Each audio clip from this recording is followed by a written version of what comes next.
Good morning, good evening and good afternoon YouTube. Welcome back to the channel.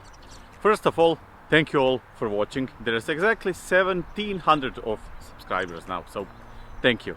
Now to dive straight into today's topic, I'm gonna talk about something serious and let's say controversial.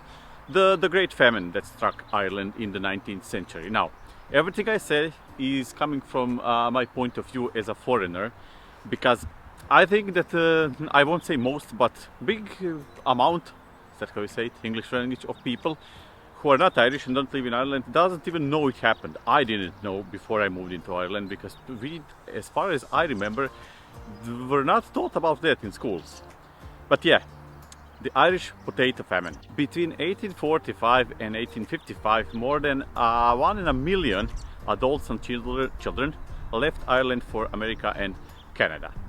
Most of them extremely poor and suffering from different kinds of diseases and starvation. They left because the plantations of potato in Ireland were suffering from disease and they couldn't be eaten, which left millions hungry. On top of those 1.5 million people who left for America and Canada, during those 5 years of the potato famine, over 1 million Irish people died out of starvation in Ireland.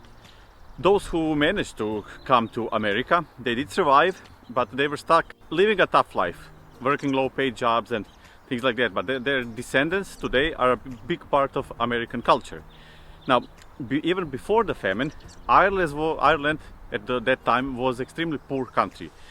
The census from 1841 shows us that most of the population lived in mud huts without windows, and most of them without furniture. Most of the large and productive farms in Ireland were owned by English who collected rents and lived abroad. Many owners visited their property only once or twice in their lifetime. By 1835, 3/4 of Irish had no regular employment of any kind, and with no employment available, the only way they could live and support a family was to get a patch of land and grow potatoes. More than half of the Irish people depended on the potato as the main part of their diet, and almost 40% had a diet consisting almost entirely of potatoes, with some milk or fish as the only other source of nourishment. If the potato crop failed, there was nothing to replace it. In the years before 1845, many committees issued reports on the state of Ireland and all predicted disaster. In the summer of 1945, the potato crop seemed to be flourishing, but when the harvest began in October, the farmers noticed that potatoes began to rot only few days after the harvest. Now they were told to try drying them in the oven and to treat them with lime and salt, but nothing helped. Just a few days after, they were not eatable. By early spring 1846, the panic stepped in because the food supplies were gone and people were eating anything, including grass and leaves from the trees. That's how bad it was.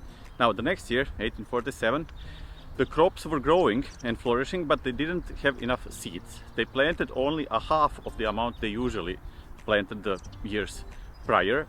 So again, not enough food. On top of that, the year after, 1848, the blight struck again. But that time, the exodus to America and Canada was in full spring, so there was not much to do, to be honest. Many Irish believed that the British government should have done more to help Ireland during the famine. While the potato crop failed and most Irish were starving, many landlords who owned farms had large crops of oats and grain that they were exporting to England.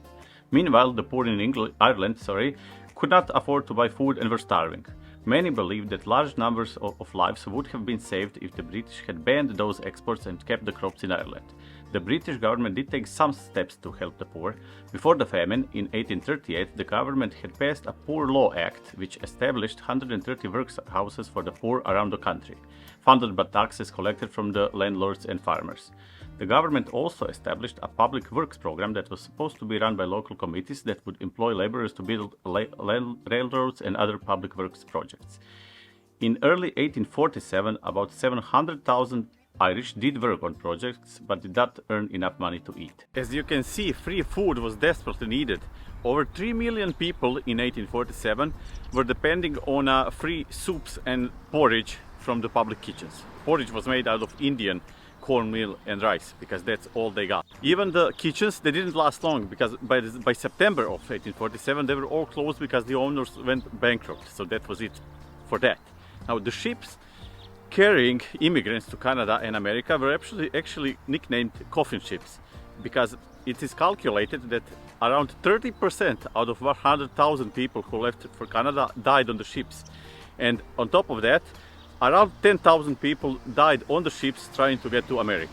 As America became more industrialized after the Civil War, Irish workers found new and better paid work. Many worked building roads and in factories and mines. They helped organize trade unions and led strikes for shorter hours and better pay. Many even became involved in local political machines and began to play a role in city and state politics. The Irish rose out of the ghetto not only because of politics, but also because of education. As the families of Irish immigrants became more rich, they were able to send their children to schools. After graduation from high school, many went on to college and then into careers in medicine, law, business and similar. By 1900, only 15% of Irish American men were still unskilled workers, and by 1920s, the Irish had spread into all spheres of American life. Finally, in 1960, John Fitzgerald Kennedy, the great-grandson of Potato Famine immigrant, was elected President of the United States. To get back to British a little bit before we wrap this up, in 1997, the Prime Minister of that time, Tony Blair, issued the first ever apology by British government, saying that those who governed in London at that time failed their people. Well, no shit, Sherlock. But yeah, now, the comment section. Tell me, do you think it was solely British government's fault? Could they do more? Of course they could. But also, do you think the Irish people could have had more diverse plantations except the potato? I don't know. I think it had to happen, and I think it would happen either way. But tell me what you think in comment, and I hope nobody gets mad, and I hope I got my facts straight.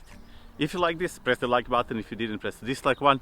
Comment below, check my Instagram, and if you love this, press the subscribe button, and I'll see you in next one.